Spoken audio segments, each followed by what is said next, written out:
Di dalam memandikan mayat, diperhatikan hal-hal berikut ini.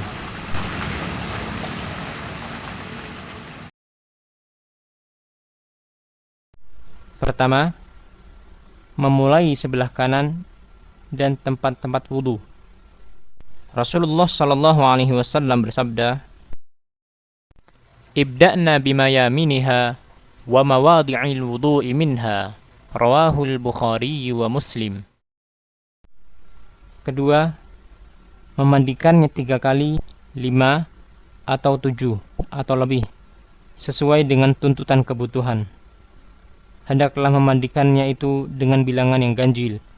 Rasulullah Shallallahu Alaihi Wasallam bersabda, "Ighsilnaha 3 أو 5 أو 7 أو أكثر من ذلك إن رأيتن ذلك." Ketiga, sebagiannya disertai dengan daun sidr atau bidara, atau yang bisa menggantikannya. Rasulullah Shallallahu Alaihi Wasallam bersabda, "Bima'in wa sidrin." Keempat, pintalan rambut dibuka dan dicuci dengan baik. Kelima, menyisir rambut.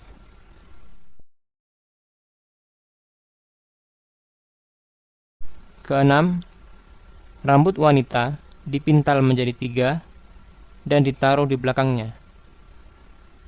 Ketujuh, memandikan dengan secari kain atau yang semacamnya, seperti kaos tangan, lap, dan yang semisalnya, di bawah kain penutup badannya setelah seluruh pakaiannya dilepaskan. Untuk laki-laki, kain penutup menutupi mulai dari bagian pusar sampai bagian lutut. Adapun untuk wanita, kain penutup menutupi bagian dada sampai lutut. Adapun apabila suami memandikan istri atau istri memandikan suami, maka tidak perlu menggunakan kain penutup karena tidak ada batasan aurat bagi mereka berdua. Kedelapan, akhir pemandian dicampur dengan sesuatu yang wangi, seperti kamfer atau kapur barus, dan ini yang terbaik. وَجَعَلْنَا فِي الْآخِرَةِ كَافُورًا أَوْ شَيْئًا مِنْ كَافُورٍ. Kecuali orang yang mati ketika ihram, maka tidak boleh diberi minyak wangi. Kesembilan, laki-laki dimandikan oleh laki-laki dan wanita dimandikan oleh wanita, terkecuali suami istri. Keduanya boleh saling memandikan karena tidak ada dalil yang melarangnya. Bahkan hal tersebut dijelaskan dalam sunnah Rasulullah Sallallahu Alaihi Wasallam.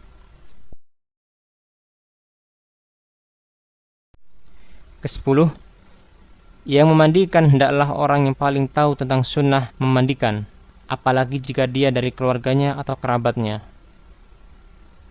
Kesebelas, orang yang memandikan mayat akan mendapatkan pahala yang besar dengan 2 syarat. Yang pertama, dia menutupi cacatnya dan tidak menceritakan perkara yang dibencinya yang dia lihat tatkala memandikan mayat. Hal ini sebagaimana dijelaskan dalam hadis Rasulullah sallallahu alaihi wasallam berikut ini. "Man ghassala musliman fakatama alaihi ghafara lahu Allahu 40 marratan." Rawahul Hakim wal Baihaqi. Yang kedua, hal itu dia lakukan untuk mencari wajah Allah Subhanahu wa taala, tidak menghendaki balasan dan ucapan terima kasih atau perkara-perkara duniawi lainnya.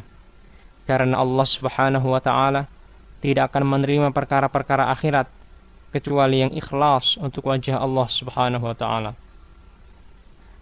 Ke-12, bagi orang yang memandikan mayat disukai untuk mandi, akan tetapi tidak diwajibkan. Ke-13, tidak disyariatkan memandikan orang yang mati syahid, walaupun saat itu ia diketahui bahwasanya sedang dalam keadaan junub. Kaum laki-laki atau wanita dibolehkan memandikan jenazah anak laki-laki ataupun perempuan yang berusia di bawah 7 tahun, sebab tidak ada batasan aurat bagi mereka. Apabila seorang laki-laki wafat di antara kaum wanita tanpa ada seorang muslim pun bersama mereka dan tanpa ada istrinya atau ibunya, dan demikian pula sebaliknya, apabila seorang wanita wafat di antara kaum laki-laki, maka jenazahnya tidak perlu dimandikan, akan tetapi cukup ditayamumkan saja, yaitu salah seorang di antara yang hadir menepuk tanah dengan kedua tangannya, lalu mengusapkannya pada wajah dan kedua punggung telapak tangan si mayat. Janin yang gugur, bila telah mencapai usia 4 bulan dalam kandungan, jenazahnya hendaklah dimandikan, disolatkan, dan diberi nama baginya. Hal ini berdasarkan hadis riwayat Muslim yang menerangkan bahwasanya setelah waktu 4 bulan atau 120 hari, maka ruh telah ditiupkan pada seorang manusia. Adapun sebelum 4 bulan itu, maka ia hanyalah sekerat daging yang bisa dikuburkan di mana saja tanpa harus dimandikan dan disolatkan. Apabila terdapat halangan untuk memandikan jenazah, misalnya tidak ada air, atau karena kondisi jenazah yang sudah tercabik-cabik atau gosong sehingga tidak mampu dimandikan, maka cukup ditayamumkan saja, yaitu salah seorang di antara hadirin menepuk tanah dengan kedua tangannya, lalu mengusapkannya pada wajah dan kedua punggung telapak tangan si mayat.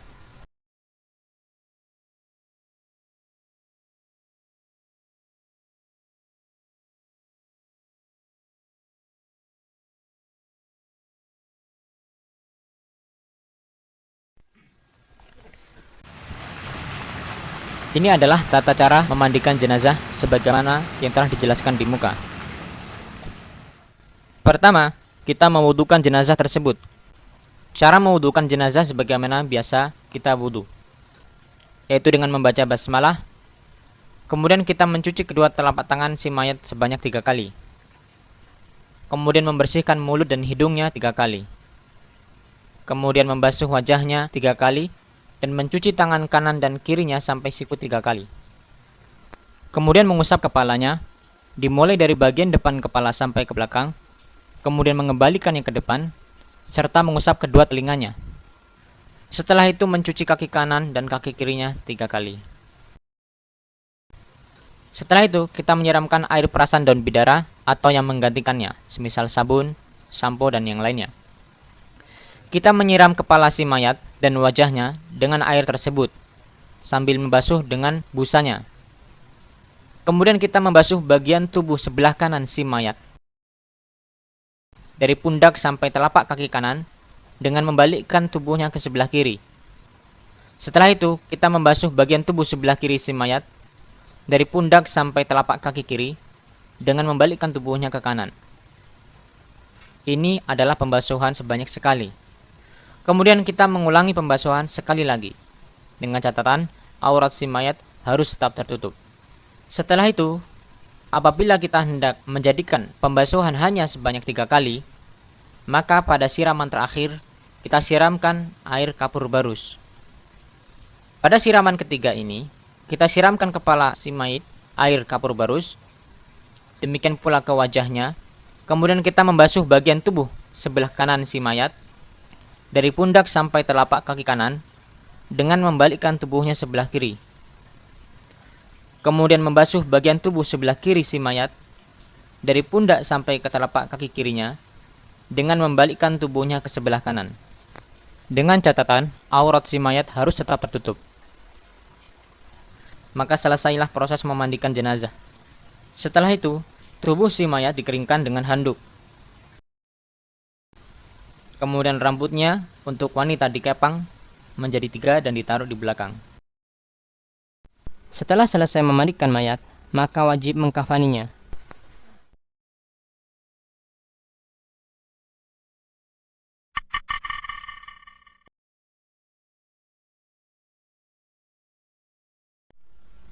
Setelah selesai memandikan mayat, maka wajib mengkafaninya. Kafan atau harganya wajib diambilkan dari harta mayat, walaupun menghabiskannya. Sebaiknya, kafan itu menutupi seluruh badannya. Jika tidak mudah mendapatkan kafan yang menutupi seluruh badannya, maka kepalanya dan badan yang panjang ditutup dengan kafan, dan badannya yang masih terbuka ditutup dengan idhir atau sejenis rumput yang harum baunya, atau rumput jerami yang lainnya. Walaupun hal ini jarang terjadi di zaman kita ini, akan tetapi ini merupakan ajaran Rasulullah SAW yang harus diterangkan. Disukai dalam kafan beberapa perkara. Pertama, hendaknya kain kafan berwarna putih. Rasulullah SAW bersabda, "Albisu min thiyabikumul bayad, fa innaha khairu thiyabikum, wa kaffinu fiha mautakum." Rawahu Abu Dawud wa Tirmidzi. Yang kedua, hendaknya kain kafan terdiri atas 3 lapis kain. Yang ketiga, salah satu dari 3 lapis itu kain yang bergaris. Rasulullah SAW bersabda, "Idza tuwfiya ahadukum fawajada syai'an falyukaffan fi thawbi hibaratin." Rawahu Abu Dawud wal Baihaqi. Maksudnya adalah salah satu di antara 3 lapis kain yang digunakan untuk membungkus mayat adalah kain yang berwarna putih dan memiliki corak garis-garis, dan 2 kain yang lainnya berwarna putih.